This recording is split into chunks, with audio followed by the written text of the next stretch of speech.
Fora da política não há salvação. Um canal e podcast para discutir política. Produzido por mim, o cientista político Cláudio Couto.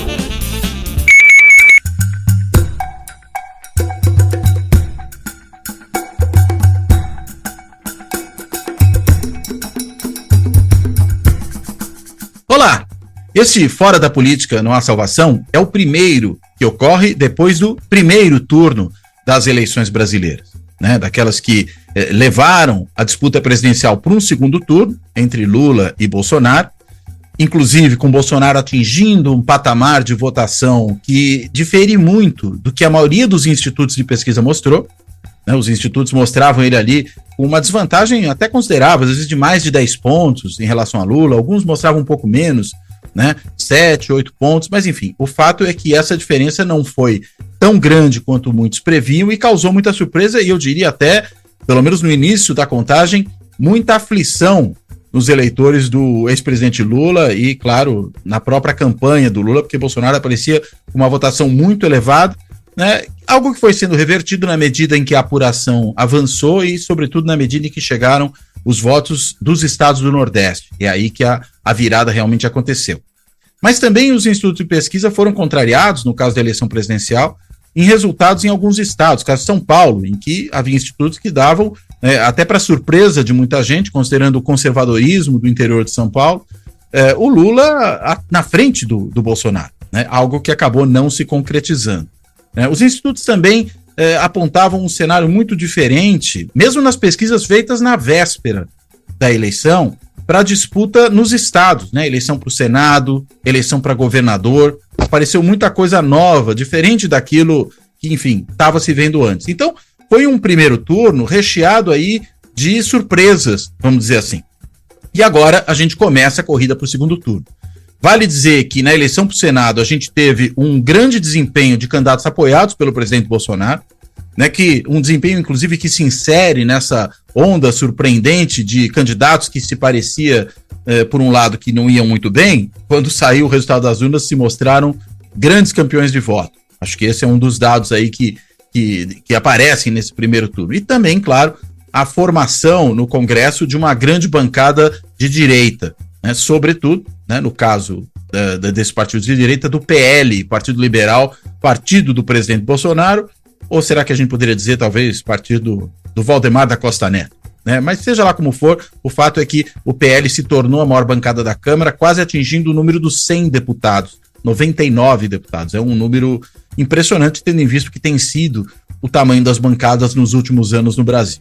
Enfim, para tentar entender o que sai dessas urnas, né, o que resultou desse processo eleitoral do primeiro turno e o que a gente ainda pode também esperar desse segundo turno, eu convidei um amigo e um especialista e um colega meu da Fundação Getúlio Vargas, talvez a pessoa que mais entenda aqui de processos eleitorais e partidos políticos no Brasil. Ele vai modestamente balançar a cabeça, dizer que não, mas é porque ele é um cara muito modesto, mas é mesmo, que é o professor Jairo Nicolau.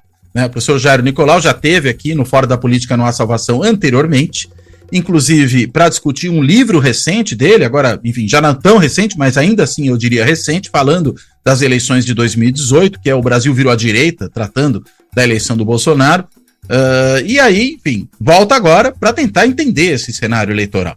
Então eu quero, sem maiores delongas, primeiro agradecer muitíssimo ao Jairo pela presença aqui, hoje nesse dia de gravação, e a gente está gravando isso aqui no dia 5 de outubro, dia em que se promete aí o anúncio do apoio da Simone Tebet ao ex-presidente Lula no segundo turno. Vamos ver o que realmente sai. A gente está gravando pela manhã, não sei se isso vai sair à tarde, como é que vai ser, mas enfim. A gente está gravando no dia 5 de outubro. Eu quero então dar as boas-vindas também, além de agradecer, para o Jairo, e começo fazendo uma pergunta para ele, depois de tudo que eu falei aqui na introdução.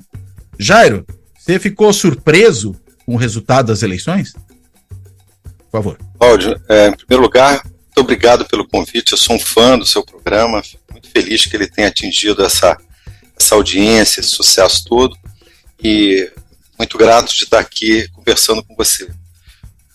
Eu fiquei surpreso, claro que eu fiquei surpreso, mas eu vou falar algo que as pessoas vão achar que eu estou brincando. Eu não fiquei surpreso com a disputa presidencial, porque eu tenho acompanhado muito de perto as pesquisas e tinha, na quarta-feira antes da eleição, rodado lá um modelinho e dava só 20% de probabilidade de ter segundo turno. De não ter segundo estimava turno. De não ter. De não ter. De não ter. Então, ou seja, a probabilidade de ter segundo turno era muito alta, eu não divulguei isso, então, só para os amigos, né? Achei que seria até meio assim, despropositado fazer uma projeção desse tipo. E também eu estimava aí uma diferença menor, né, de 8 pontos. Essa era a minha expectativa. Então, o 4 não me surpreendeu. Assim, não vou dizer que isso foi uma surpresa tão grande. Mas acho que vale a pena a gente salientar o seguinte: não houve eleição, não me lembro de eleição, eu acompanho todas as eleições presidenciais desde 89, que os institutos de pesquisa tenham ganho uma relevância tão grande. Primeiro que foram muitos institutos, acabou o duopólio Datafolha e Ibope, né? Surgiram muitos institutos jovens, tocados por pessoas diferentes, com métodos diferentes, e nós nunca fizemos tantas pesquisas, mas essa não é a questão. Nós tivemos muita pesquisa e as pesquisas ganharam muita importância nas nossas conversas, eu diria, acho que também nas conversas do jornalismo. E vamos e venhamos, essa foi uma eleição que não teve grandes eventos, né? Quando eu me dei conta que alguns jornais passaram dias discutindo se a cota dos institutos por renda estava certa ou estava errada, e a gente mal sabe a política, o que os partidos pensam sobre mudança climática, sobre economia, enfim. Que dois eventos nós tivemos? Que eventos nós tivemos? Já pensando aqui dois: o debate final e o 7 de setembro. Uma campanha sem grandes acontecimentos. A rua não foi um ativo de nenhum dos dois candidatos, não houve o que se esperava: conflitos, polarização de rua, nada fugindo ao padrão, né? Assim, uma campanha nesse sentido, muito morna. Então, talvez isso explique o interesse da mídia pela cobertura, pelas pesquisas, pelas diferenças. E é claro que isso, como todas as pesquisas convergiam, que havia uma diferença sólida e ampla para o ex-presidente Lula, né, isso foi dando um certo conforto, uma tranquilidade para todos os apoiadores do Lula e do PT. Ou seja, essa eleição está no papo, a questão era só se ela ser resolvida agora ou daqui a uns dias, né? Era só uma questão de tempo, a vitória estava assegurada, o comportamento de todo mundo. Eu acho que a surpresa maior de todo mundo foi entre a discrepância dessa expectativa, ou seja, esperávamos uma vitória, um desempenho, e uma distância. Eu acho que o grande problema foi a distância, né? Você está trabalhando com 10 pontos, se chega a 5, você já antevê um segundo turno difícil. Agora, então, assim, acho que houve essa frustração gigantesca das pessoas e uma sensação que deu alguma coisa errada, porque os institutos apontavam um resultado. O que me surpreendeu, para voltar à sua questão, e aí eu acho que é uma surpresa gigantesca, foi a força da direita, do conservadorismo. A gente pode usar vários termos sinônimos aqui, parecidos, mas o tamanho da direita. Eu acho que isso os institutos não conseguiram capturar. E eu até antecipo a minha discordância com algumas explicações, tipo, onda foi uma onda. Eu acho que a gente tem que parar com isso, sabe? Porque essa teoria da onda explica qualquer coisa. Se o Lula cresceu, foi uma onda. Se a Simone subiu, foi uma onda. Quer dizer, tudo que acontece entre 6 da tarde, onde os institutos fecham suas pesquisas, e o dia seguinte é uma onda. Ora, não dá para ser assim toda vez, né? Explicar tudo por uma onda. Eu acho que a gente tem uma questão mais estrutural, né? Há um conservadorismo, há uma nova direita, é um novo Brasil que está se reconfigurando socialmente, politicamente, e por alguma razão, essa é a minha hipótese, os institutos não estão conseguindo capturar isso integralmente. Quer dizer, Não estou dizendo que são erros, acho que o lugar para discutir metodologia dos institutos não é aqui, eu estou até pensando em escrever algo com mais calma sobre isso, e nem quero, tem muitos colegas, né, nossos, né, donos de institutos, que escreveram textos bons, explicando o que aconteceu com as pesquisas, mas eu advogo que a gente tem um problema de compreender uma parte do que aconteceu. Não dá, você pode explicar um voto útil, um malabarismo, para dizer que o eleitor mudou de voto na última hora, que os indecisos... Para mim a conta não fecha, nenhuma dessas explicações me convenceu muito, mas como eu disse, eu acho que eu não sou a pessoa, e nem eu acho que esse é o lugar mais bacana para falar disso.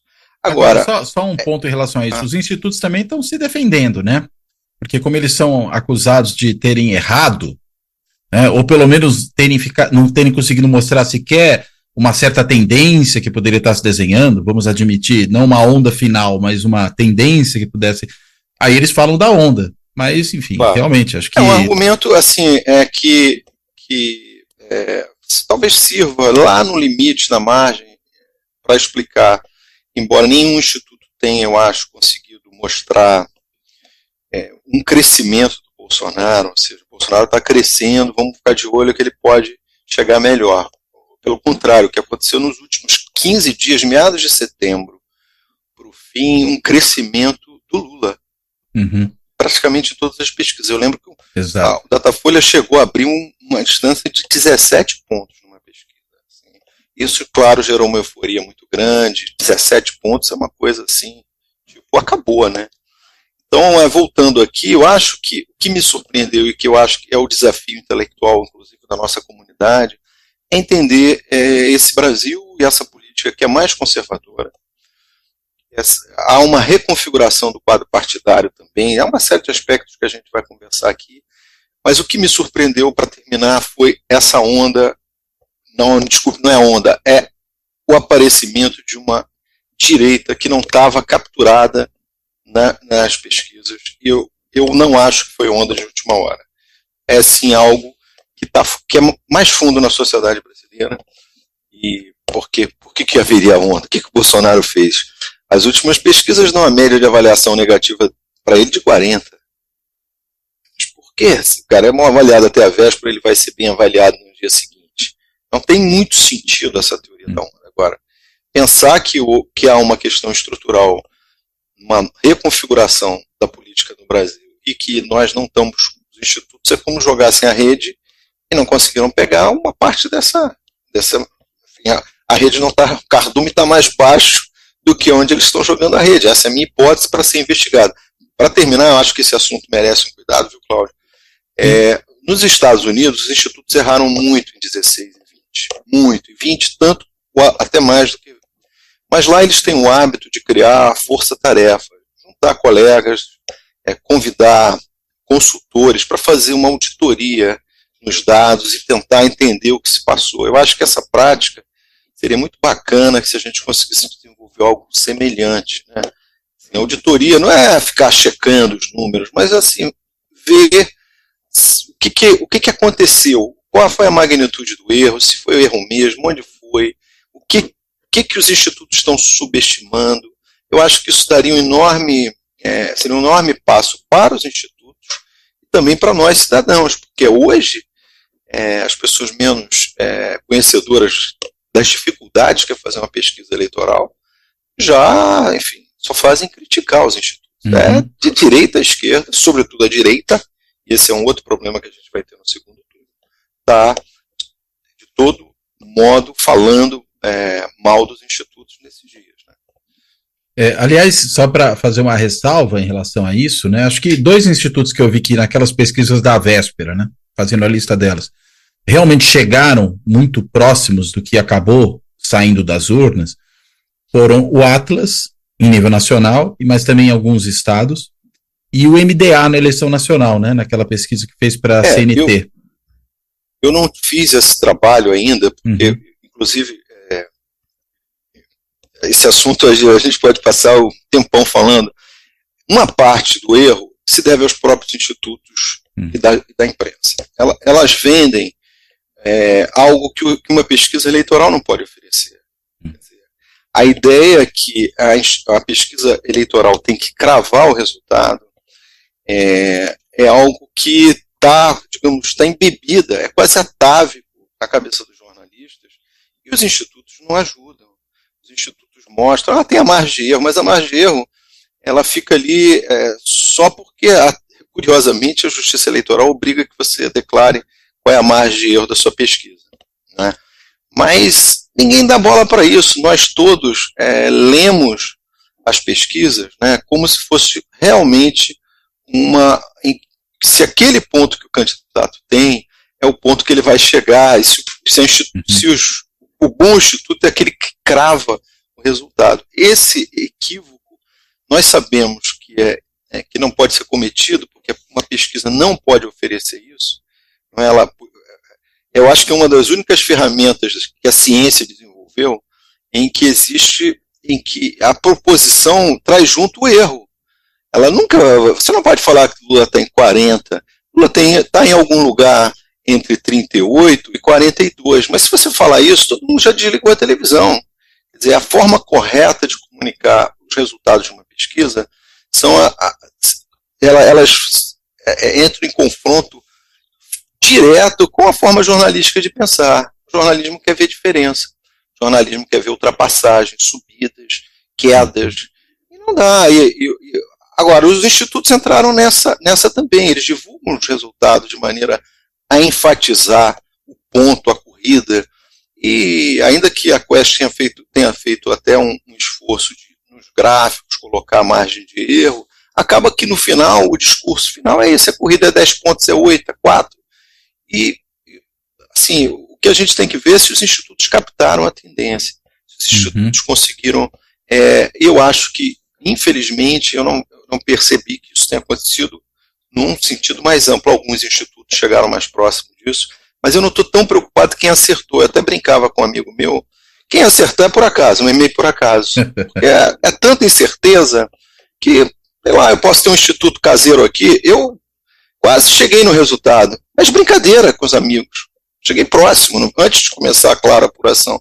Mas é um acaso, assim, no bolão. Então, acho que nessa final tinha uma cara meio de bolão. Então, eu não diria que é só mérito do Instituto. Acho que tem. E nem acho que o Instituto tem que necessariamente acertar. Se acertar, maravilhoso.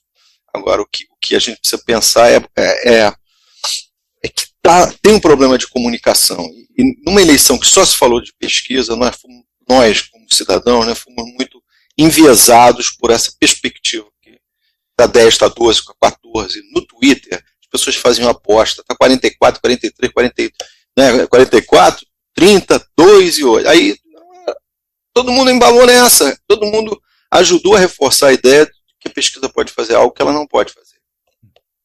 Agora, você falou muito dessa questão do conservadorismo, né? Que claramente impactou o resultado das eleições, particular para o Congresso, mas não só para o Congresso.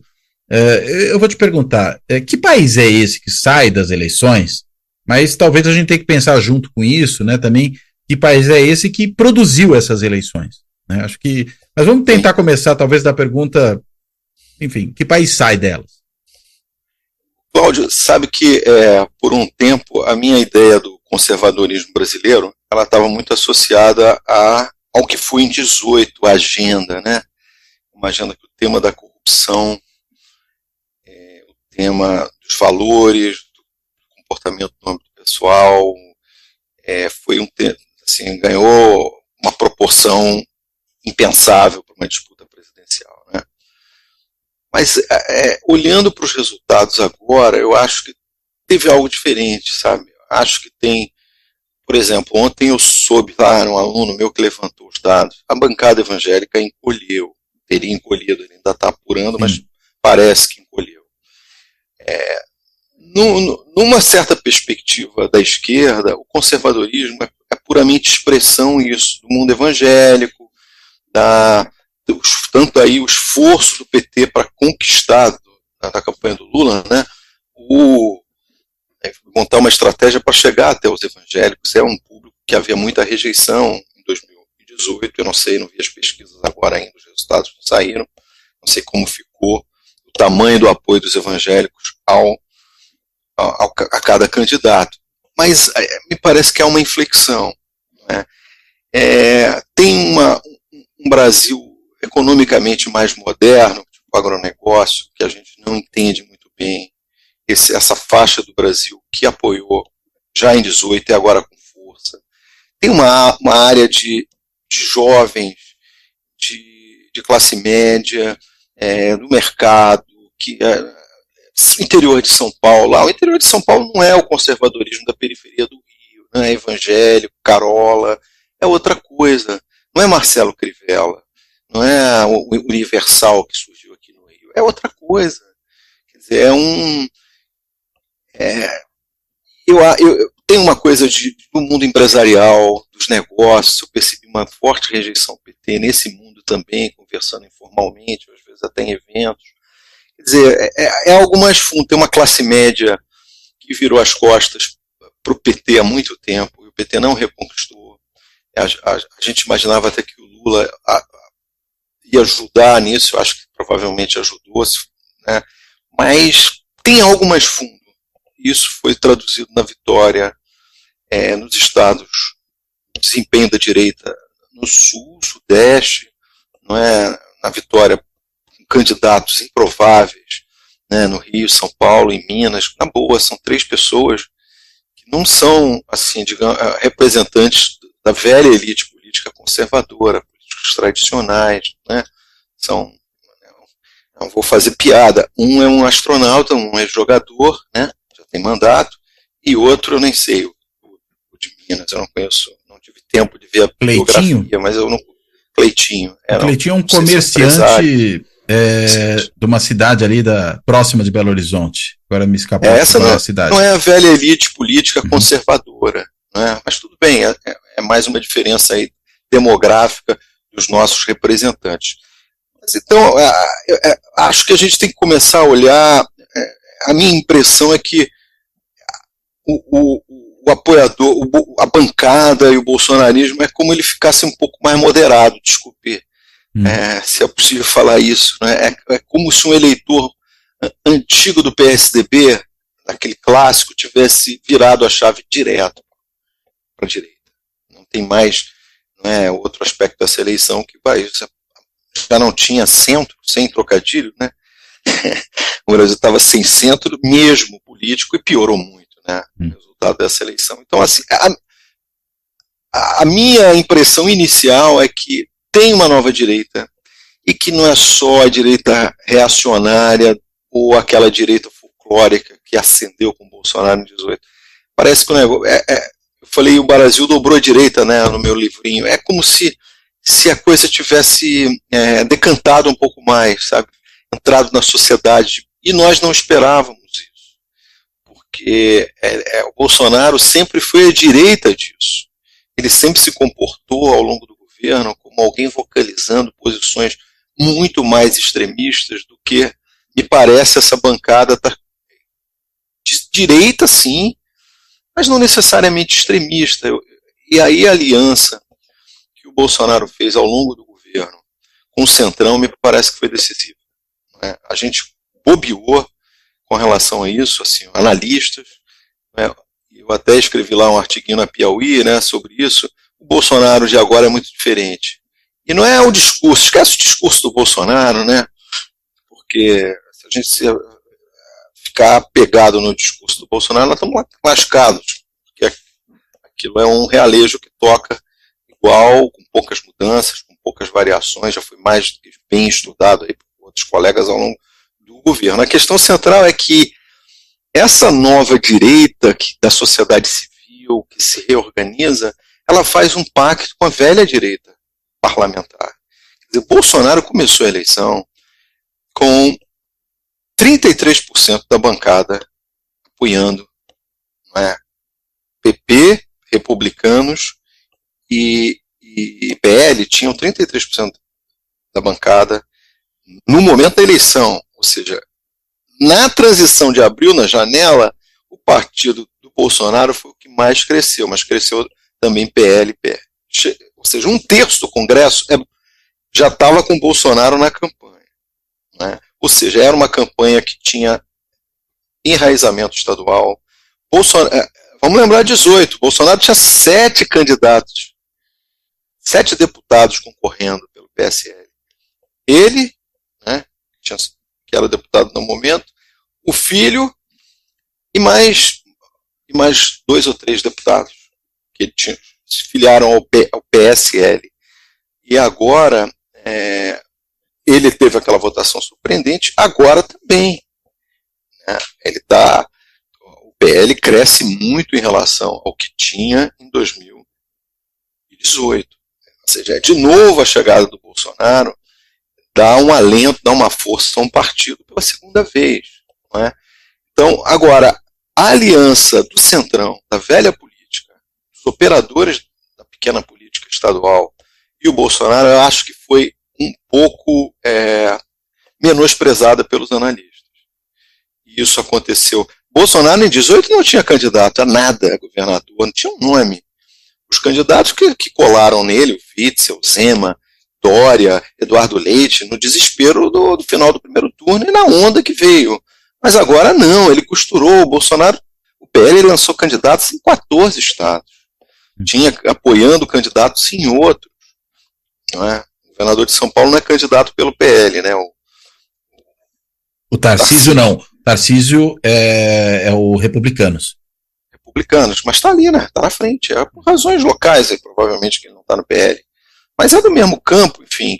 Ele tinha candidatos em todos os estados, isso foi um pouco menosprezado. E como, de certa maneira, eu tenho essa hipótese que ela não é falsificável, então é só para a gente conversar aqui, é que de certa a onda Lula e a distância que o Lula manteve desde julho, quando começaram as pesquisas do ano passado a saírem com mais regularidade, deu ao se bobear até uma certa... isso influenciou as estratégias da esquerda. Por exemplo, os erros que foram cometidos aqui no Rio de Janeiro pela esquerda. É desconsiderar completamente que do outro lado você está disputando com figuras potentes. Então, não é brincadeira você ficar disputando as questões minúsculas que envolveram a escolha de 2 senadores aqui no Rio. Para dar um exemplo, assim, acho que só um ambiente de muita euforia, de muita segurança eleitoral, que fariam com que a esquerda se comportasse de maneira como se comportou em alguns estados. Né? Enfim, parecia que era uma eleição mais ou menos garantida. Isso, todos nós começamos a nos comportar assim, a pensar ministério, coalizões de governo. Eu não sei até que ponto isso influencia a dinâmica da campanha, mas que isso influenciou a dinâmica das escolhas dos candidatos, das chapas, das alianças, claro que influenciou. Né?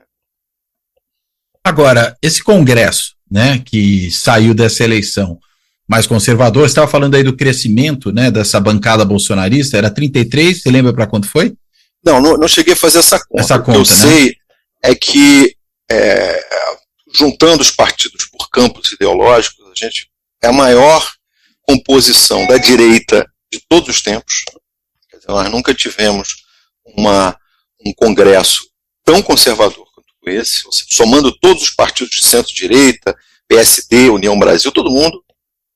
A esquerda oscilou para baixo. Quando você pensa nela toda, né? Toda. O conjunto PT cresceu com os outros, a federação PT chega a 80 deputados hoje, é um bom desempenho, mas eu esperava mais por conta do Lula. Não é? A gente esperava, algumas pessoas chegaram a imaginar um crescimento forte da bancada de esquerda, voltando aí para patamares da época de 2000, 2006, sei lá, 40%, e não foi isso. Né? E o centro, eu acho que isso não pode ser perdido de vista, né, para quem pensa, digamos assim, quem viu o nascimento da nova república, a costura para a Constituição de 88, o desaparecimento, eu não diria nem só do centro, né? Estava lembrando ontem, os partidos que davam apoio ao presidente, ex-presidente Fernando Henrique, desapareceram. O PTB elegeu um deputado. O PFL acabou antes da eleição. Se aglutinou com o PSL, que é Acho que é a sinalização maior da derrota, né, do fim de um partido que tem uma história para um partido que surgiu ali história alguma e surgiu no arrastão bolsonarista. Sumiu o PSL. E o desempenho dos PFListas, se a gente pode falar assim, antigos, foi o DEM, né, foi melancólico. PSDB com 13 deputados, assim, tamanho do PSOL, né? Menor até, tem um deputado a menos. Um deputado a menos do que a frente PSOL. A diferença é que um é o partido ainda em evolução e o outro ao contrário. Não, acho que...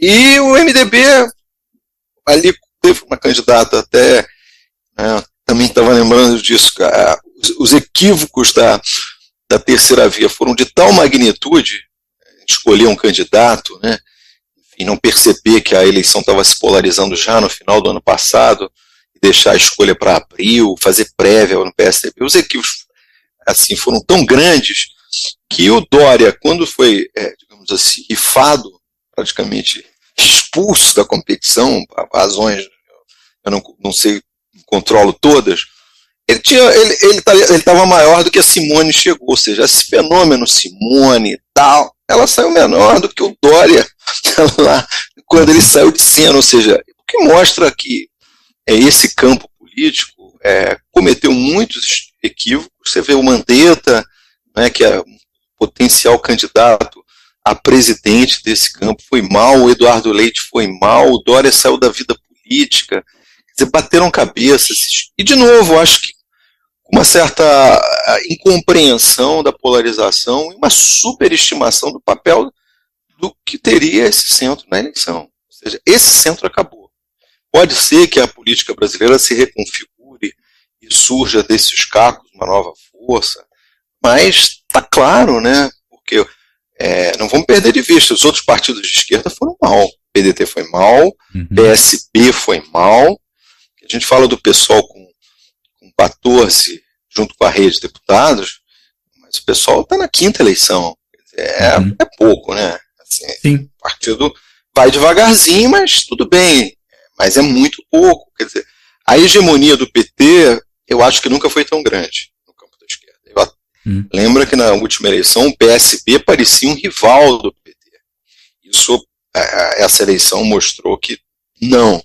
Né? O PSB encolheu, perdeu deputados, né? não vai governar Pernambuco, digamos assim, onde está o núcleo mais forte do partido. O PSB também foi mal. Agora, o PT virou conquista a hegemonia da esquerda, eu acho que de maneira inequívoca. Isso deve ter aí ao longo dos próximos meses, anos, uma reconfiguração da esquerda não petista, né? Tem que pensar o que fazer diante de um adversário que parecia estar encolhendo, estar perdendo, estar sumindo, e isso não foi o que aconteceu. E a direita, vamos falar da direita. A direita, além desse macro resultado, acho que tem dois campos ali, esses 3 partidos bolsonaristas, ou seja, darão a base se o Bolsonaro vencer a eleição, ou farão uma oposição cerrada, uma parte dele, pelo menos, ao governo Lula, né? Vamos contar isso também na nossa equação. Pela primeira vez, um governo de esquerda terá uma oposição de direita bem organizada e com um líder popular também, não é, na cola. Mas isso é assunto para depois. Mas então essa direita, quer dizer, o PL chega a quase 100 deputados, uma marca que praticamente era inalcançável no sistema de hiperfragmentação como o nosso. Fala-se da fusão aí nos próximos dias entre União Brasil e PP, que traria a União Brasil também para o campo bolsonarista, e seriam cerca de 50 deputados da fusão desse novo partido, ficaria com cerca de 100, ou seja, a direita brasileira está compactada em 1 ou 2 grandes partidos de 100 deputados, e com republicanos, você já viu, já fez a conta, já ultrapassou a maioria absoluta da Câmara. Sim. Partidos, né? Então, partidos como o PSD do Kassab não sei, acho que perderam um pouco de sentido, né, porque eu imaginava um novo MDB, um partido de centro, uma confederação sendo um pivô central ali para a política pós-PMDB. O partido cometeu também muitos equívocos, né, na campanha. O Kassab sumiu, a ponto de ontem, sem piada, para perguntar no Twitter, cadê o Kassab? Como eu não sou de São Paulo, eu nunca mais ouvi falar no Kassab. E ano passado, todo mundo falava, Kassab é a noiva da campanha, todo mundo, ele vai ser o vice, vai ser o grande, uma figura central. E eu acho que também essa centro-direita que ele tentou organizar, a minha impressão é que já foi mais sugada pelo bolsonarismo do que em alguns estados pelo petismo, ou seja, se fragmentou, não foi bem, ele não teve nenhum papel na eleição presidencial, nem sei se vai apoiar alguém no segundo turno, na disputa presidencial, vai ficar em cima do muro, eu não sei realmente o que o Kassab e as lideranças do PSD, mas não foi um partido que saiu bem. Então, o que eu vejo é que a direita se compactou. E isso explica, em larga medida, a redução da fragmentação partidária. Além da mudança da legislação, também o fato da elite política conservadora estar, por alguma razão, percebendo que é melhor ter grandes partidos do que ficar em pequenas unidades fragmentadas, talvez pelo dinheiro, talvez por razões estaduais, talvez porque isso é mais eficiente para combater o PT, que é um partido muito forte do outro lado. Realmente não sei as motivações. Agora, essa direita compacta que sai, a minha dúvida é, quantos deles são, vamos dizer, eu vou usar aqui duas formas de distinguir, mas que na realidade são sinônimas, né? Só porque foi uma coisa que a gente andou falando. Uma é bem antiga, que você conhece. Quais são ideológicos, quais são fisiológicos? Ou, se quiser colocar de outra maneira, pensando nos bolsonaristas e nos que são mais governistas, né? Quantos são pragmáticos, quantos são fanáticos? Boa. Uma parte, eu acho, dessa nova direita, dessa direita, desses três partidos, é claro que no eventual governo Lula, né, eles, uma capacidade de negociação que o presidente Lula tem, e com a vontade que alguns desses setores têm de aderir, porque o modus operandi, não estou fazendo aqui juízo de valor, né, são políticos que privilegiam a vida municipal, a pequena política, colocar aliados em cargos, em segundo, terceiro escalão. Esses, provavelmente, uma banda, eu acho que adere. Mas eu acho que uma banda é menor do que eu imaginaria antes do governo Bolsonaro. Vamos imaginar um revezamento de governo entre PSDB e PT. Vai ter sempre um grupo pragmático do centrão para aderir a um ou outro e a vida vai. O que eu percebi, posso estar enganado, porque não é baseado em pesquisa, é que o centrão ficou um pouquinho mais ideológico. Eu acho que então, menos centrão. Tá mais para direitão do que para centrão. Assim. Já não é mais. E ao longo do governo Bolsonaro, ou seja, foi comprando teses bolsonaristas, começou a ter uma atitude mais ríspida em relação ao PT, o antipetismo foi aflorando em algumas lideranças que já participaram de governos petistas. Eu acho que isso tem a ver também com o ambiente de oposição ao governo, de conflito natural, de que você está ali naquela paixão quase clubística, está num time e não está no outro. Mas o bolsonarismo acabou, acho que, ativando. Então, eu acho que a gente tem uma parte do centrão já virou direitão e não volta. E uma parte vai aderir ao governo Lula, vai arrumar um jeito de apoiar nas votações, de indicar cargos, de negociar, até eventualmente participar de governo. O problema agora é que você não pode trocar mais de legenda, né? Você vai perder o mandato. Então, você tem esse controle ali, num partido como o PL, por exemplo, se o sujeito começa a aderir ao governo, votar, você pode expulsar o sujeito. Né? Você tem um grande partido, muda também o jogo de controle dos seus quadros. Mas isso é um assunto para lá, para os meus amigos aí, os nossos colegas que estudam o Congresso. Mas, assim, ou não expulsar, né? Porque expulsar vira até um favor. Ou deixa o sujeito lá na berlinda, não vai para comissões. Isso. Então, assim, a minha impressão é que houve uma inflexão do Centrão e a gente talvez, possa estar enganado, por caminhos tortos, porque o Bolsonaro, a tentativa de criar a Aliança Brasil foi um fiasco, ridículo, né? Não conseguiu assinatura para nada, e bastava contratar uma firma, aí tem uma firma em Brasília que organizou uns 2 ou 3 partidos, já não lembro qual foi, nos anos 90, ali. Então, contrata, foi um fiasco. Mas por caminhos tortos, talvez a gente tenha pela primeira vez, depois da transição, né?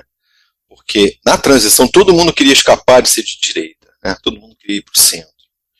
Mesmo o que restou do PDS, restou marginalmente ali com malufismo, com Jarbas Passarinho, com, sei lá, eram figuras nos estados, era quase uma coisa pitoresca, né? Ser de direita. Da transição para cá, talvez a gente agora tenha uma força-direita organizada. O PL, o Vale, esse campo está muito mais organizado e a gente tem que conviver com isso. Enfim, chegou a direita.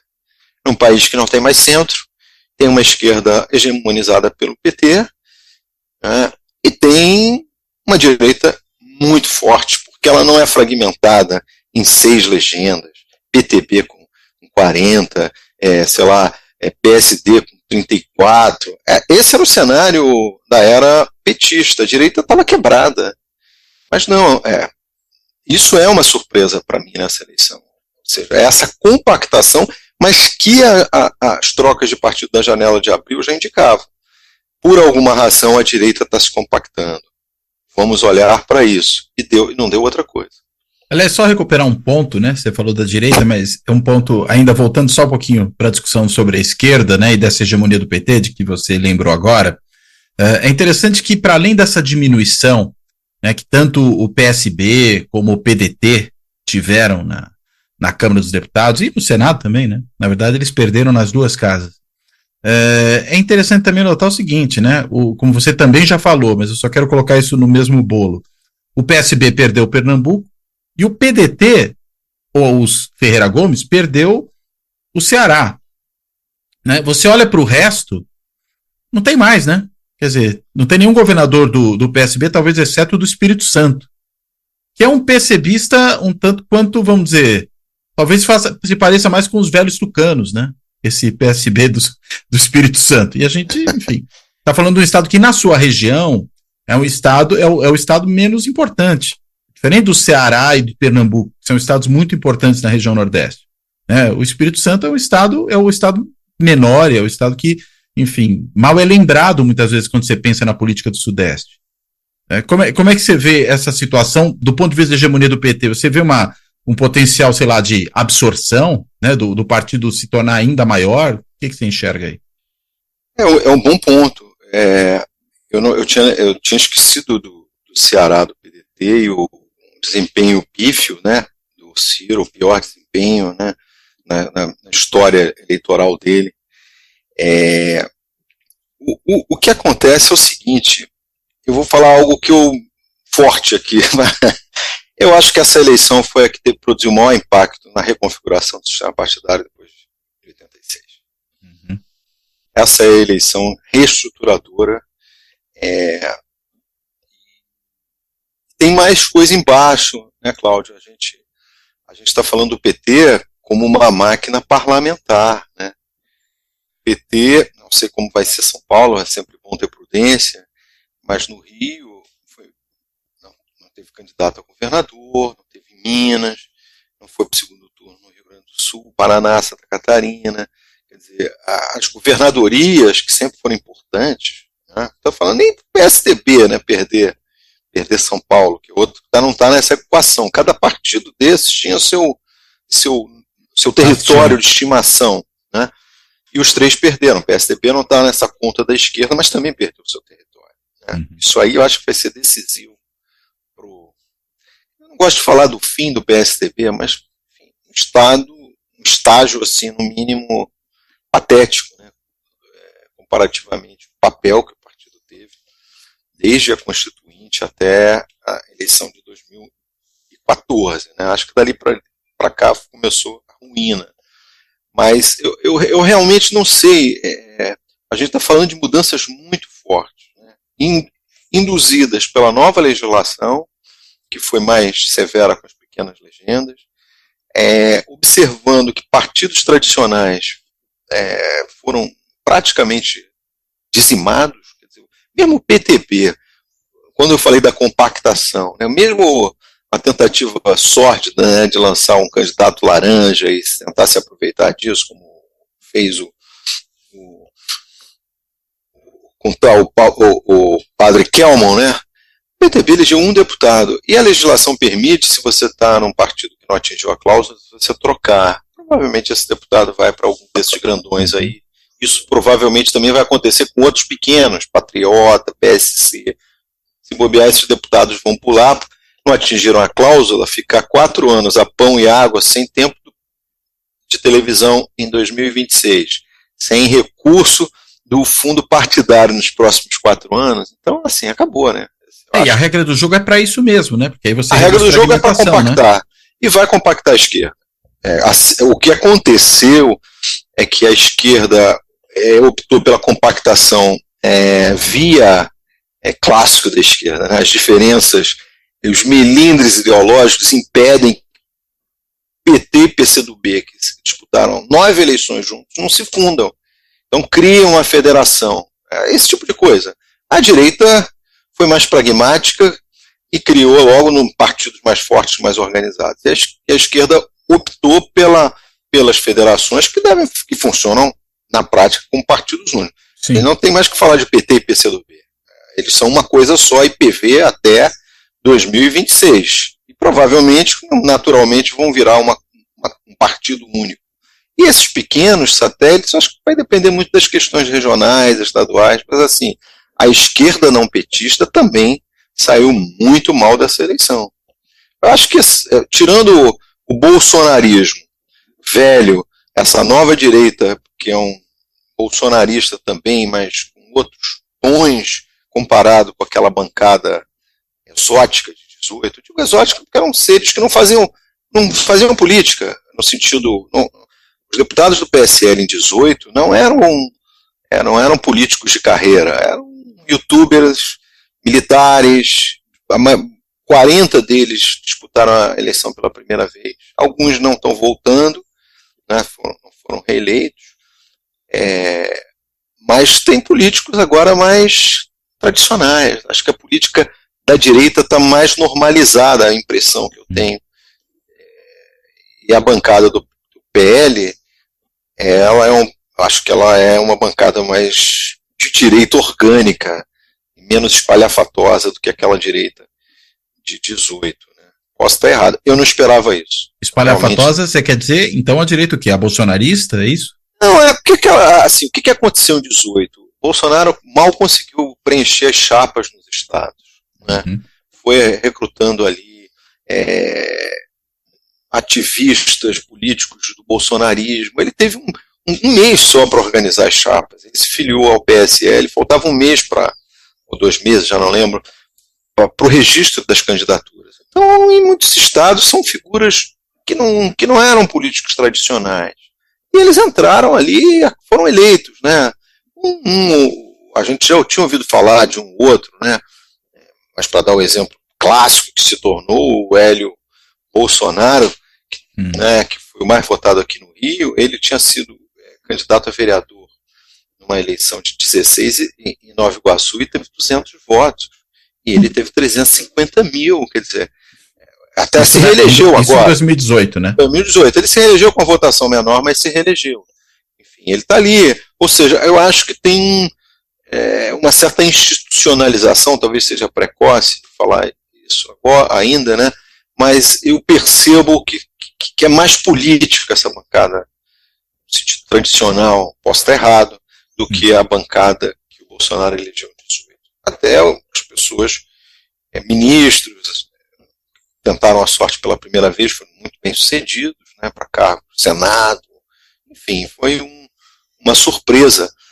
Para terminar essa parte de constatações bizarras, o Mandetta chegou muito mal.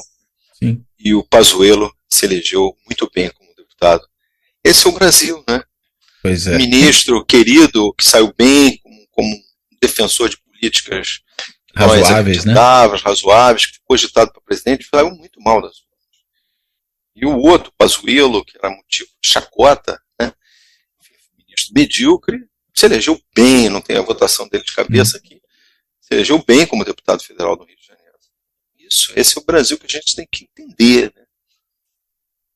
Agora, qual o peso da grana nisso?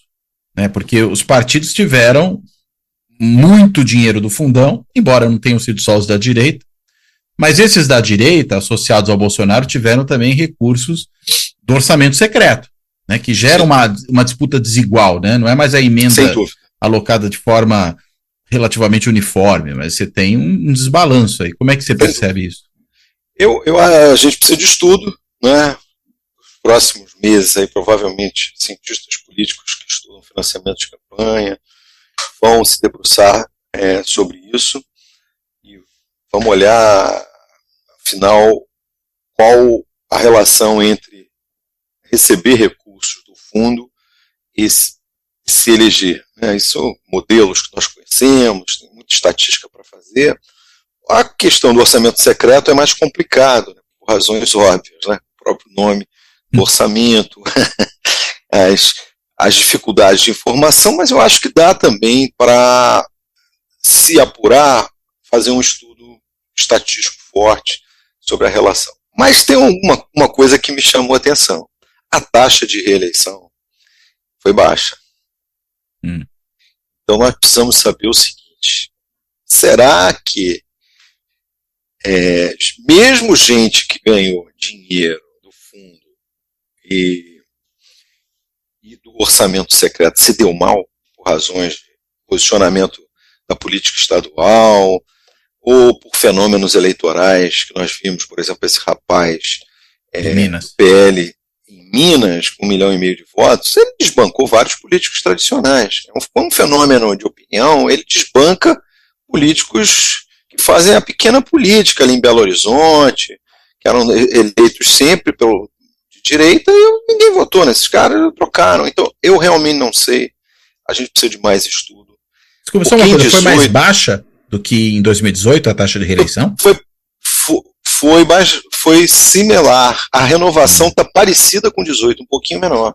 Para minha surpresa, porque, de novo, com essa dinheirama do fundo, que aumentou muito, a gente viu que alguns partidos não lançaram candidato à presidência porque priorizaram, esse foi o discurso pelo menos, já não vamos lançar nem para marcar a posição, porque alguns partidos médios tinham interesse. Vamos lançar um candidato, como a União Brasil fez, né? Se fez bem, fez mal, acho que fez mal, né? O resultado das urnas diz que foi mal. Mas, porque é um jogo de soma zero. Se você gasta o dinheiro do fundo na presidência, só falta para os deputados estaduais e federais. Os deputados, houve uma grande concentração, até onde eu vi, de recursos. Mas o que eu não sei é se isso foi o suficiente para elegê-los. Essa é a nossa hipótese. O cara ganhou dinheiro do fundo, usou o orçamento secreto, aumentou a probabilidade dele, ou seja, ele se protegeu e tem mais chances de se eleger. Em 18 isso não aconteceu, porque o arrastão bolsonarista, nós tivemos muito deputado gastando um pouquíssimo, porque o PSL não tinha dinheiro, se elegendo, desbancando políticos tradicionais. Né? Nessa eleição a gente precisa de mais estudo, mas eu, por enquanto, sou agnóstico. Eu não vou comprar essa hipótese de que houve esses caras do PL foram frutos do dinheiro do orçamento secreto e de terem mais recursos, porque a esquerda também concentrou. O PSB concentrou nos seus candidatos, o PT também. Ou seja, todo mundo fez igual, não tinha orçamento secreto. O que a gente tem que apurar, se for possível, em estudos futuros, é a relação dessas coisas. Eu hoje prefiro suspender o meu juízo. Né? Ainda não comprei a tese que explica, isso é o mais plausível, mas vamos esperar os dados e as pesquisas mostrarem que realmente você ter gasto X, ter recebido o teto do dos recursos do fundo eleitoral, aumenta a sua probabilidade em tanto de se eleger, pronto, aí tá bom. Quem não ganhou tá morto, pronto, tá bem. Mas eu desconfio que isso não foi tão linear assim, e é mais difícil fazer a pesquisa do orçamento secreto.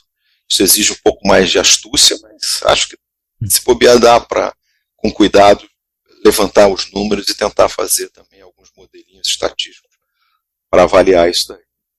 E agora, Jairo, a gente está vendo aí para discussão, para disputa, né, na verdade, de segundo turno, esse corre-corre de alianças, de anúncios de apoios, né, candidatos derrotados à presidência que vão apoiar ou não, né, a Soraya Tronic já se declarou neutra, com do alto do seu 1%, nem isso, né, de votos que obteve, a mesma coisa o Luiz Felipe Dávila, mas por outro lado tem outros votos aí mais disputados, né, o caso do PDT, não tanto do Ciro, né, que deu uma declaração completamente anódina ali, enfim, voltou para Paris ainda que sem pegar o avião, e a gente teve também o caso... Paris é aqui, né? Paris é aqui, exatamente, exatamente. Foi para, enfim, talvez um restaurante francês, alguma coisa do tipo, né, um bistrô. E a gente tem o caso aí da Simone Tebet, mas o que chama mais atenção num primeiro momento são também essas alianças nos estados, né? Quer dizer, a busca de apoio do governador Zema pelo Bolsonaro, o apoio do Cláudio Castro no Rio, o apoio do derrotado aqui de São Paulo, que foi o Rodrigo Garcia também ao Bolsonaro, que teve o seu apoio desdenhado pelo Tarcísio, mas de manhã e à tarde estava lá beijando a mão do Bolsonaro ao lado do Tarcísio em Brasília, né? Mas enfim, a gente tem todo esse jogo de apoio, o Helder Barbalho, né, que já vai apoiar o Lula, enfim. Isso tem realmente importância? Isso pesa num processo eleitoral majoritário? Uma questão que eu não conheço pesquisa e eu tenho dúvida. A sua pergunta acho que traz não é só uma curiosidade, né, de um bate-papo, acho que tem uma dúvida intelectual. Eu não sei. Eu acho, claro, são sinalizadores, né, em alguns casos importantes, para uma parte do eleitorado, eu vejo assim. Em alguns casos, por exemplo, no Rio, o governador tem a máquina, isso pode ajudar um pouco, não é? Mas assim, eu não saberia te dizer qual é a relação entre, numa eleição tão polarizada, eu acho que o intermediador conta muito pouco, sabe? O eleitor é ele o gol, cada um em sua escolha, não é porque a gente viu aí nessa maré de artistas aqui no Rio, e muitos candidatos a proporcionais, apoiados assim por gente top, tiveram votações muito abaixo do que se esperava, porque na hora ali, legal, Caetano Veloso apoia, fulano apoia, mas não, estou aqui com um pastor da minha igreja, eu sou de esquerda, mas gosto mais do meu pastor. As motivações para o voto são muito complexas, né? Mas numa eleição desse tipo, eu acho que um eleitor mineiro ali, ele vai votar porque o Zema votou, não sei, eu tenho dúvida, acho que a gente pode tentar, os institutos podem tentar dimensionar um pouco o papel desse apoio, embora eu tenha desconfiança que isso seja difícil de ser medido também. Agora, o que mais me preocupa, eu confesso, é o fato de no Rio e em Minas a eleição já ter acabado no primeiro turno, sabe? Eu acho que isso não é bom para o Lula. Era bom ter no Rio, assim, quem que vai puxar a campanha no sentido de, não digo de vocalizar, pedir voto, mas mobilizar, fazer um comício, a agenda do Lula, ele vai para qual cidade, quem que vai com o Lula quando ele for para a Baixada aqui? O Freixo acabou saindo mal, né? O governador ganhou com 58. O Eduardo Paes, que também apostou no ex-prefeito de Niterói, que foi muito mal também nas urnas. Assim, eu acho que Minas eu conheço menos. Assim, a minha preocupação é essa. Em São Paulo ainda tem o Haddad. Claro que chegou numa situação adversa, porque, de novo, as pesquisas deram a expectativa de que ele pelo menos chegaria em primeiro e haveria uma disputa ali para quem seria o segundo, né? Mas a forma me parece que não foi a melhor, mas tem uma âncora ali, tem uma coisa que organiza minimamente Isso me preocupa, porque o Nordeste é mais tranquilo para o PT, né? Pro Lula. Tem lá uma estrutura, uma organização, tem um eleitor, esse eleitor que é ele o gol, o Nordeste não tem erro, né? Agora, a eleição, acho que todo mundo sabia disso, quem estuda eleições, ela ia ser decidida no Sudeste. Eu achava lá atrás que o Lula seria favorito, porque ele tinha virado o voto dos pobres do Sudeste, da região periférica de São Paulo, Minas e Rio. Virou, mas perdeu um pouco. Eu acho que assim, o que eu vi dos resultados em muitas cidades operárias, ou periferia aqui da região metropolitana, a eleição chegou mais apertada do que estava parecendo. Lá São Gonçalo, aqui no Rio, né, a Baixada Fluminense, são grandes municípios populares. Eu imaginava que, digamos assim, até um certo momento foi isso. O Lula tinha reconquistado o que o Bolsonaro pegou. Não vamos perder de vista que 18 o Bolsonaro é um fenômeno metropolitano, urbano. Uhum. E o Lula chegou lá e tirou. Não, vem cá, esse eleitor urbano, popular, de classe média para baixo, já foi do PT, eu vou pegá-lo de volta. E a eleição saiu mais apertada nesse segmento. Vamos ver o resultado aí das primeiras pesquisas, né? Não estou preocupado mais só na eleição prospectiva, estou preocupado que quem votou, o perfil de quem votou em cada um, porque hoje as pesquisas do primeiro turno já não servem para isso. Então a gente tem que esperar a primeira do primeiro turno para olhar, né? Então acho que esse é o grande desafio. Essa conta aí de como a gente brincava, de padeiro, né? Que é de fazer somatório, 6 milhões, tira, não tira, isso é bobagem. Porque a equação do segundo turno não é assim, não é conta. O Alckmin diminuiu a votação. O candidato que desapareceu em horas e outros que... Então, assim, não tem uma regra, mas eu acho que não é essa conta. A conta é comparecimento, que aumenta em todos os estados no segundo turno, provavelmente vai aumentar. A conta é o fato do Bolsonaro chegar como chegou, né, subindo, e o Lula, a demora que talvez o PT tenha para recompor os cacos ali da frustração e já botar uma campanha na rua. Enfim, tem várias coisas que podem influenciar aí para colocar a coisa de uma maneira mais dramática, que ninguém leva em conta. Alguns eleitores mudam seu voto. Mudam porque agora esse tem chance, eu vi na televisão, tem debate, estava pensando uma coisa. Os eleitores não são tão ancorados ideologicamente assim no Brasil. Alguns mudam, como mudaram ao longo da campanha, então vai ser uma eleição difícil, eu acho, posso estar errado, mais apertada do que se imaginava, e isso, em larga medida, se deve ao fato de ela chegar do jeito que chegou. Né? Com Bolsonaro, não é? Se fosse assim, só a onda Lula abrindo distância em relação ao Bolsonaro, seria um cenário muito melhor, né? Ou seja, Lula estava mais ou menos 5 pontos e Lula cresceu, mas não chegou. Esse seria o cenário ideal. Mas foi o contrário, né? Bolsonaro, o movimento eleitoral foi favorável ao Bolsonaro.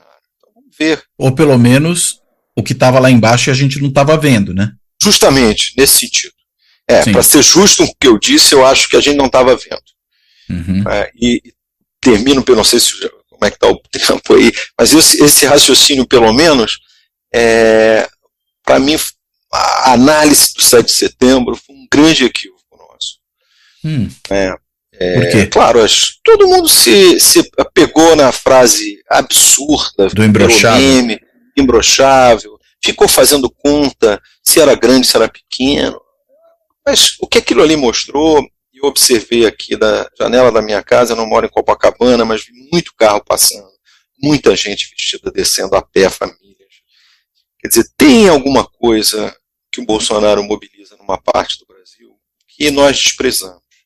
Eu tive relatos de pequenas cidades do interior, a cidade onde eu nasci, carreatas gigantescas, espontâneas, mobilizadas por rede social, e a gente ali, talvez na ideia do oba-oba do Lula e na mediocridade da fala do Bolsonaro. E também nos dados das pesquisas, né? Porque as pesquisas mostravam uma outra coisa. Eu até falo que parece um pouco o data-povo do Bolsonaro. É aquele efeito do estádio de futebol, quando você vai ver o jogo do seu time em casa com torcida única. Aí você sai de lá achando que todo mundo torce pro seu time. Claro. Né? E claro. o Bolsonaro vende o data-povo um pouco nessa lógica. Claro. Mas eu acho que você está falando de uma coisa diferente quando você menciona as carreatas, o pessoal passando aí perto da sua casa, que é a capacidade de motivar esse eleitorado e de mobilizar esse eleitorado, né? Justamente. Não é só o número deles, que não são poucos, mas é uma a intensidade.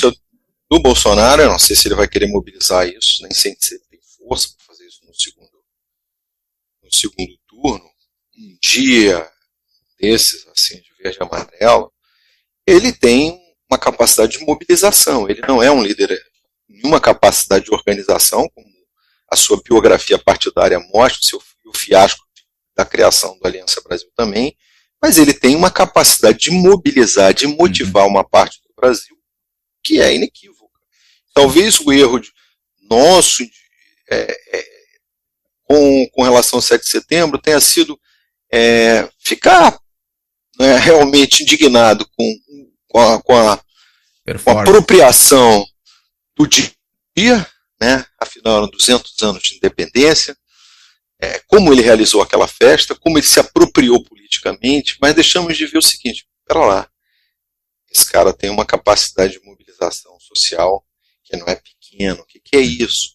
Enfim, essas pessoas comuns que eu disse que vi aqui perto da minha casa, e eram muitas andando, família, camisa do Brasil, às vezes não tinha camisa, mas tinham as cores, você vê pessoas comuns mesmo, não deu para identificar nem socialmente assim, no olhar. Eu acho assim, esse cara leva as pessoas, são pessoas que não estão lá fazendo, ninguém quer ver a parada, nem teve parada de 7 de setembro aqui. Né? Queriam ver o Bolsonaro, né? Ver o Bolsonaro. Então, enfim, essa capacidade dele de se comunicar com uma parte do Brasil que nós desprezamos, que a gente tem que fazer um esforço de entender o que ele está dizendo. Não é? O que essas pessoas saem de casa e confiam nele. E para não esquecer, os institutos, eu acho, pelo menos eu deixei de ver pesquisas sobre o antipetismo. Não sabe se o antipetismo, né? Aumentou. Claro que talvez os institutos, eu não vi ainda, não tem, os institutos devem ter esses dados, mas uma certa euforia com a vitória, uma euforia talvez seja um termo forte, mas uma constatação que a vitória era quase certa. Para que a gente vai medir o antipetismo? Né? Eu não sei se o antipetismo subiu ao longo dos últimos dias, que é um tema interessante, porque em 18 o Bolsonaro pegou o antipetismo ali de eleitores que rejeitam o PT na faixa de 15, 20 pontos antes de começar e chegou com 30 e poucos no segundo. Ele aumentou em 10, 15 pontos a rejeição ao PT ao longo da campanha. Dessa vez eu não sei, porque eu não vi os dados, mas é uma outra hipótese. Será que esse mundo aí, que é meio subterrâneo, que apoia o Bolsonaro, que a gente não vê e que eu acho que as pesquisas, de certa maneira, também não conseguem enxergar, votaram, estavam fazendo um movimento, digamos, na direção do Bolsonaro, que a gente simplesmente ignorou, porque, enfim, sequer ligamos os nossos instrumentos para captar esse mundo. Aliás, só juntar talvez um ponto só do que você falou agora com uma coisa que você tinha falado mais cedo, né, dessa aliança do Bolsonaro com o Centrão. Talvez o que o Centrão tenha dado ao Bolsonaro também é uma capacidade de organização política, né, porque, de fato, ele mobiliza, né, ele é um líder carismático, acho que não há como negar isso, mas ele não organizava, daí o fiasco do Aliança pelo Brasil. Só que aí, quando ele chama os partidos do Centrão, que são muito organizados, ainda que não sejam partidos de massa, a massa ele tem no seu movimento, mas esses partidos têm o savoir-faire da política institucional, da capacidade de criar um partido que eles já não precisavam mais, porque já tinham criado, mas enfim, de fazer essa política na lógica da máquina organizacional. Né? E esses partidos talvez tenham dado a ele isso que lhe faltava, né? Excelente ponto. Eu acho que acho que você resumiu bem, o que eu observo que talvez seja uma nova aliança à direita, ou seja, de um lado um líder popular que não tinha partido, uma parte do centrão que sabe organizar, sabe fazer política, pequena política. Essa aliança é a novidade. Mas que não tinha um líder popular, né? Eles não tinham, nunca tiveram. Aí foi um casamento perfeito. O casamento não era perfeito porque havia uma rejeição de uma ala do bolsonarismo, a turma lavajatista, né, digamos assim, para simplificar, à política tradicional. Mas o Bolsonaro cedeu, foi cedendo, né, foi reconvertendo a sua visão desse mundo e vice-versa. Esse grupo, em 18, eles preferiram o Alckmin, mesmo Bolsonaro liderando a pesquisa, desconfiavam do Bolsonaro. Né? O Bolsonaro, pelo menos retoricamente, era muito antipolítico. Né? O Centrão, em peso, apoiou o Alckmin em 2018. Essa conexão talvez seja a grande novidade. E qual é o ponto aí? Não é o extremismo. Né? Não é o Bolsonaro tem um partido de direita, mas não é o partido fascista dos outras lideranças autoritárias. Essa que é a diferença. Eu, quando escrevi na Piauí, falei, talvez a gente esteja imaginando combater um Bolsonaro que não existe mais. Eu acho que o Bolsonaro não mudou em nada. Agora, a aliança dele com o mundo da política mudou.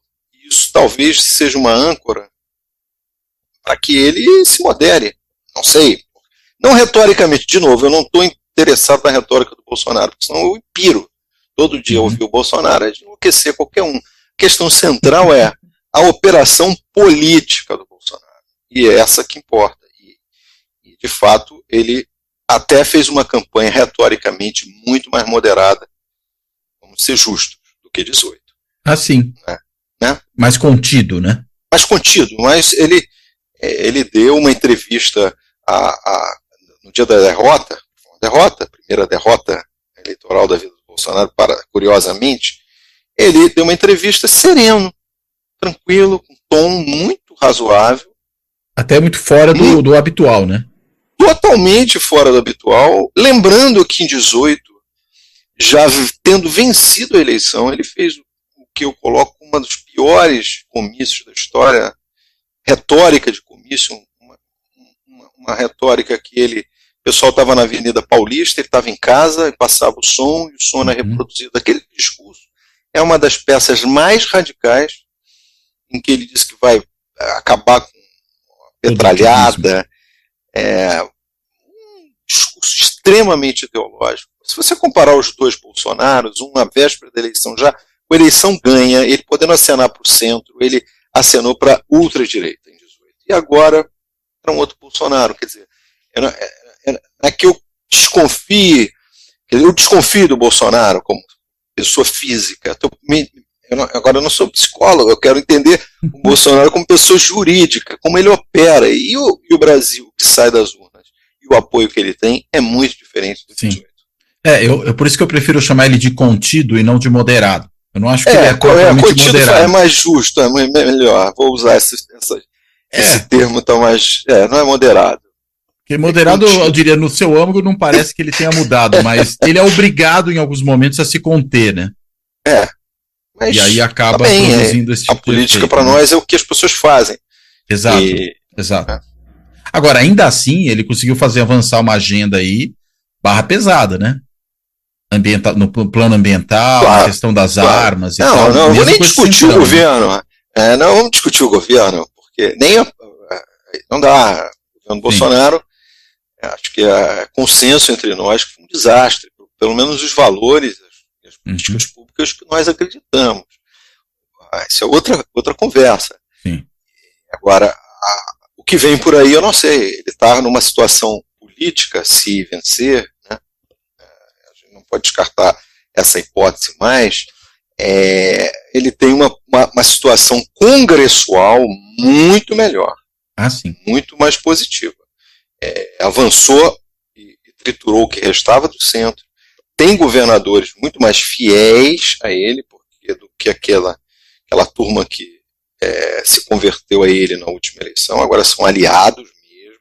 Cláudio Castro. Menos o Zema, né? Mas o Zema, acho que talvez compõe ali com muita tranquilidade ao longo Então, assim, ele tem um quadro muito mais favorável no âmbito dos governos estaduais, eu acho, com essa contenção, organização do Centrão, uma bancada muito mais forte. Então, assim, e vamos pensar o contrário. Esse é o mundo que o Lula vai encontrar também. Sim, claro. Um mundo parlamentar muito mais difícil do que foi quando ele chegou em 2003. Assim, não só pela composição partidária, né, mas também pelos poderes que o Congresso ganhou ao longo desse período, né? Justamente em 2003 o tema era, sei lá, as privatizações do PSDB, diferenças de política pública aqui, depois quem criou o Bolsa Família, tudo parece tão infantil, né? Pueril depois desses anos todos, mas era o tema de 2003. Sim, né? É isso mesmo. A reforma da Previdência, ali como vai, eram temas dramáticos, mas perto que viria depois, que saudade, né? Não é nada, né? Não é nada.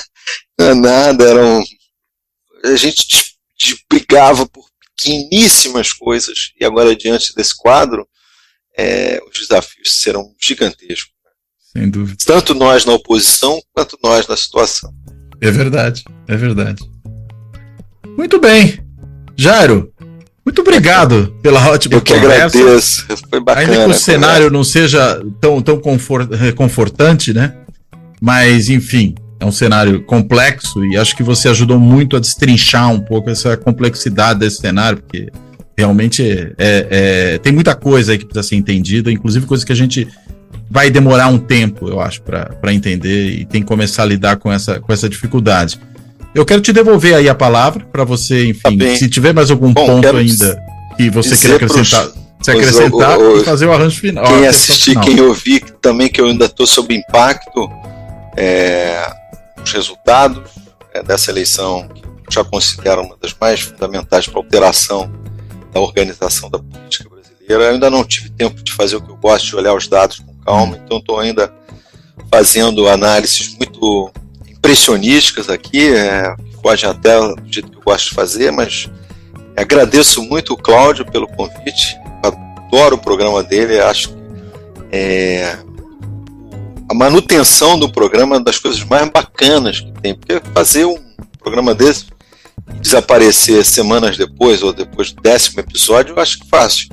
E ele mantém bravamente esse programa, acho que tem um trabalho aí educacional, de esclarecimento, essa palavra a gente não usa mais, né? Pois é. Vem lá do iluminismo, mas o esclarecimento no sentido iluminista, né? De trazer questões à pauta, com especialistas, sempre com cuidado aí nas perguntas, e não transformar isso aqui num programa de indignação, porque todo mundo ficou indignado nesses 4 anos, mas a gente tem que usar um pouco da nossa reflexão para pensar o Brasil. A indignação é uma peça, acho que impossível tirá-la da nossa existência nesses dias, mas o programa tem ajudado muito nesse papel de lugar da reflexão. Obrigado aí, Cláudio, mais uma vez, pelo carinho do teu convite.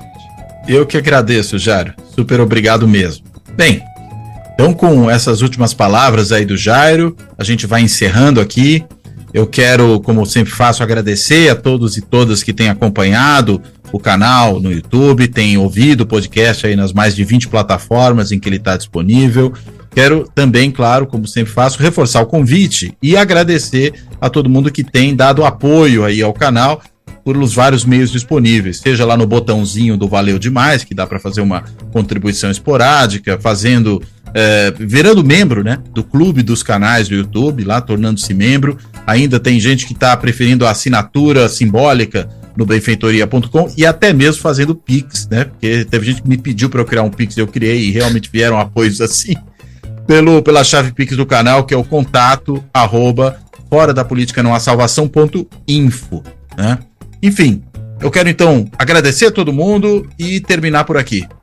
Até a próxima.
Fora da política não há salvação. Um canal e podcast para discutir política. Produzido por mim, o cientista político Cláudio Couto.